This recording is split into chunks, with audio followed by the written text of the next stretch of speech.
সংসদ সৌগত রায়ের পর এবার বিধায়ক মদন মিত্রকে ফোন করে হুমকি। পরপর দুবার ফোন করে বাংলা ভাষায় আরিয়ার তহ কাণ্ডে মূল অভিযুক্ত হিসেবে নাম উঠে আসে জয়ন্ত সিংহের। মুক্তির দাবি তুলে খুনের হুমকি বিধায়ক মদন মিত্রকে।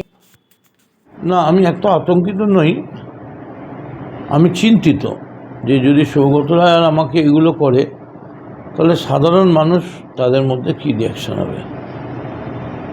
তবে জেন সিং যদি করে থাকে, জেন সিংয়ের পুরো গ্রুপটাই তো অ্যারেস্ট হয়ে গেছে, তাহলে কি জেলের ভেতর থেকে মোবাইল করছে?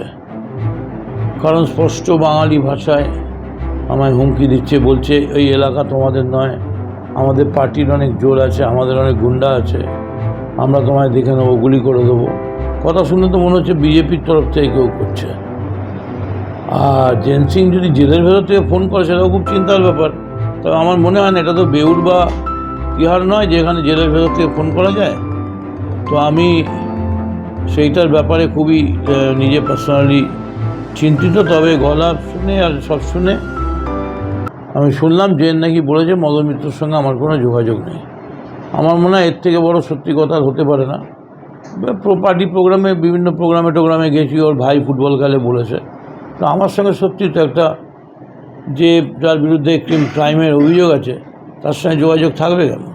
আর কেউ এরা দেখছে না। আমি প্রথম গিয়ে, সেদিন তুমি নিজে ছিলে, যারা মার খেয়েছে তাদের হয়ে আমি প্রথম দাঁড়িয়ে বলেছিলাম 24 ঘন্টার মধ্যে জেন অ্যারেস্ট হবে, এবং 24 ঘন্টা নয় 48 ঘন্টার মধ্যেই জেন অ্যারেস্ট হয়েছিল। এবং তারপর থেকে আজকে প্রায় 1 মাস হতে চললো, 15 দিন হয়ে গেল, কিন্তু কোনো গণ্ডগোল কোথাও নেই। এখন কেউ খুঁচিয়ে এটাকে ঘা করতে চাইছে, তবে তারা সাকসেসফুল হবে না। আমি এইটুকুনি বলতে পারি, আরিয়াদহে কোনো গুন্ডামি এখন আমরা বরদাস্ত করব না। তার জন্যে যে জায়গায় যাওয়ার আছে আমরা যাব। We are ready for any confrontation. Bimal সহ তো ভয় পাচ্ছেন, তার যে রথতলার মোড়ে যেখানটা তার অফিস ছিল সেটাও খুলতে ভয় পাচ্ছেন যে সেখানে একসময় প্রভাব খাটিয়ে এই বায়ুমণ্ডলের লোকজনই সেখানে তাদেরকে বুঝতে দেয়নি, তার জন্য আজকে সে যাচ্ছে না সেখানে। এইসব আমি আর অন্য কোনো সাবজেক্টে যেতে চাইব না। সব অফিসে যেখানে ক্রিমিনাল থাকবে বন্ধ করুন, এবং আমি নিজের হাতে তালা মেরে দেবো সব।